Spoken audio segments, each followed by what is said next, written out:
Hello my dear students, welcome back to the online classes of St. Joseph's Academy for class 5th, subject Social Studies, chapter 10, part 1, presented by Durga Thapa.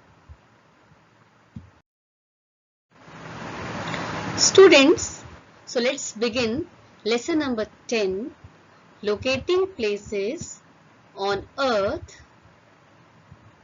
and finding time, part 1. In this lesson we are going to study about the globe and the latitudes, longitudes and the grid and the important latitudes, important longitudes and the importance of latitudes and longitudes and what are the characters of latitudes and longitudes. Okay students, so let's begin our students. As we all know that the earth is a big sphere. Yes, it is circular in shape. So the earth is a big sphere and so it is impossible to see it as a whole at one time, as we cannot see the other part of the circle. So it is impossible to see the whole part at a time. So therefore, men developed a small but exact model of the earth and called it as a globe. Now students, here this is the earth and this is sphere, that means this is circular in shape, that is circle in shape, sphere in shape. Okay.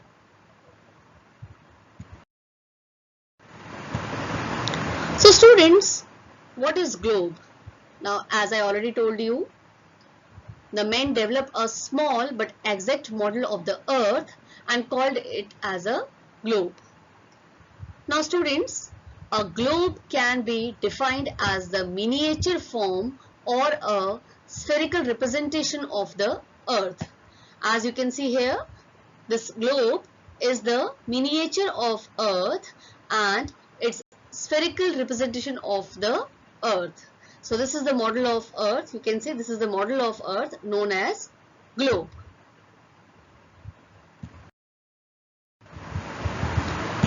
Students, you must have seen the globes in your schools. Yes, when we are teaching the locating place on the earth and finding time, we always explain, as teachers always explain this with the globe, that is a model of the earth. So you must have seen the globes in your schools. Globes are very small as compared to the earth, but still they are the true model of the earth. Now students, yes, the globe can move around a needle from west to east to represent the earth's movement. Yes, the earth rotates from west to east. So in the same way, the globe can also move a needle from the west to east to represent the earth's movement. Yes.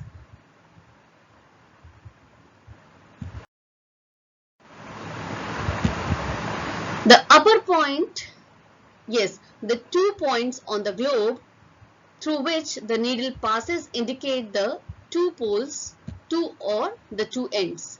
Here you can see the upper point is the North Pole and the lower pole is the South Pole. As you can see, it is tilted and this is the rotation of the earth, that is from west to east, and here at the top side it is North Pole and at the lower side it is South Pole. Yes, so the 2 points on a globe through which the needle passes indicates the 2 ends or the 2 poles, that is the North Pole and the South Pole.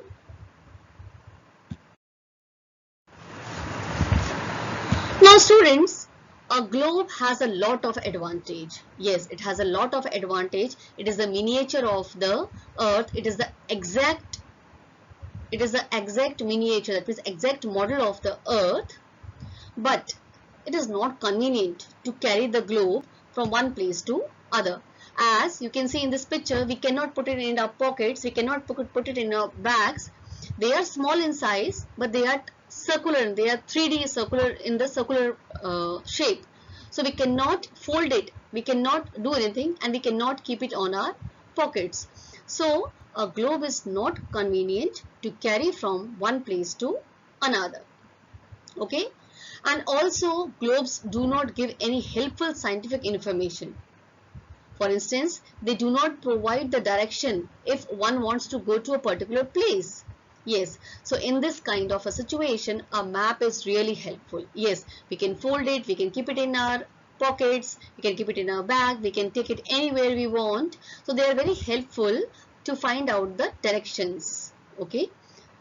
Now, if we look at the globe carefully, you will notice the various horizontals and the vertical lines. Now, what are these lines? Have you ever thought about them? Yes, students. So, these lines are termed as the latitudes and longitudes respectively. The lines which we see in the lines we see on the globe, that are the horizontal lines and the vertical lines. So these lines are termed as the latitudes and longitudes respectively. Yes, the latitudes and longitudes intersect each other on the globe. That means they cut each other, they cross each other on the globe and form a grid system. As you can see in this picture, the lines which are going from west to east, which are going from left to right, these all lines are the latitudes, and the lines which are going from north pole to south pole, that means the lines which are going from up to down, they are the longitudes. Yes, students, a grid is a set. Now, what are these latitudes and longitudes? Yes, a grid is a set of lines, that is the lines of latitudes and longitudes, used to find the exact location of a place on the globe or a map. So students, here this is the grid. As you can see, the upper one is the north pole, the southern one, the lower one is the south pole, and all the lines, including the equator, all the lines that are going from left to right or the west to east, they are the latitudes, and the lines which are crossing from up to down, they are the, yes, from north pole to south pole, they are starting from the north pole and ending at the south pole, they are the longitudes. So students, now let us learn more about the latitudes and the longitudes in detail. So let's begin with latitudes.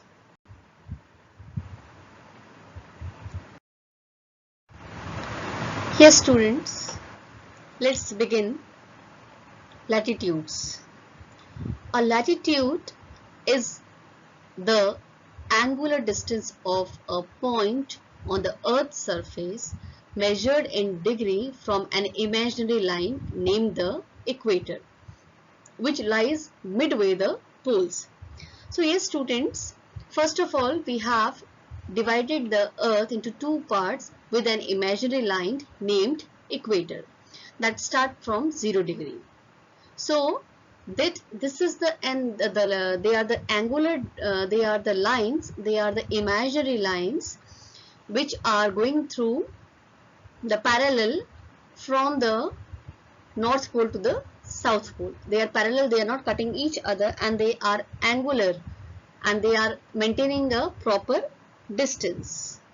So, and they lies from the north pole to south pole.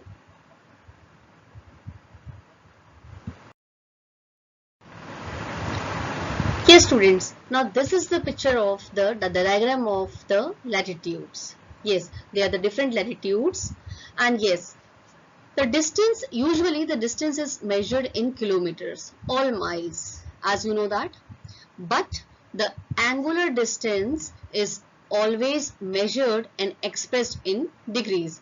As you can see in this picture, here the equator, that is starting from 0 degree, and from equator to the north pole, that is known as the northern hemisphere, and from equator to south pole, it is known as the southern hemisphere. Now here you can see from equator, that is the middle of the two poles, north pole and the south pole, it is the equator, and from here we are measuring the distance, that is 15 degree north, 30 degree north, 45 degree north, 60 degree north, 75 degree north, and the 90 degree north. And in the same way, this is also followed in the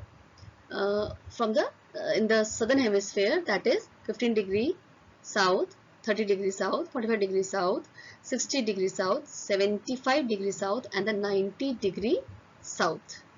And that 90 degree south is the south pole. Okay, so as you can see, all these angular lines are the latitudes, and all these are the imaginary lines. Okay, students. Now students, let's begin the characteristics of latitudes. Yes, the first one is latitudes are parallel to each other. Yes, so therefore they are also known as the parallels of latitudes. In other words, we can say that all the parallel circles from the equator up to the poles are called the parallels of the latitudes. They all are parallel lines. All the latitudes are the parallel lines. They do not cut each other. So that is why they are known as the parallels of latitudes.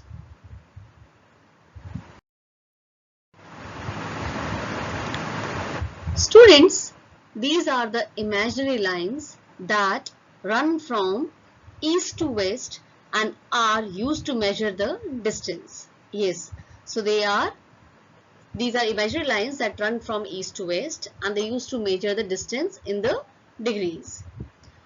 And the distance between the two parallels of the latitudes is assumed to be 1 degree, and yes, that is equal to 111 kilometers on the earth, because all these latitudes and longitudes are the imaginary lines.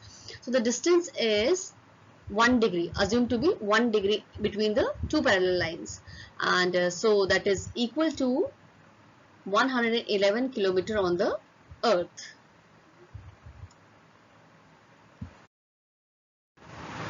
Now students, the next characteristics of the latitude is the equator is the most significant latitude. Yes, the equator is the most important latitudes among all the latitudes. Okay, so it is chosen as the reference lines because it divides the globe into two equal parts.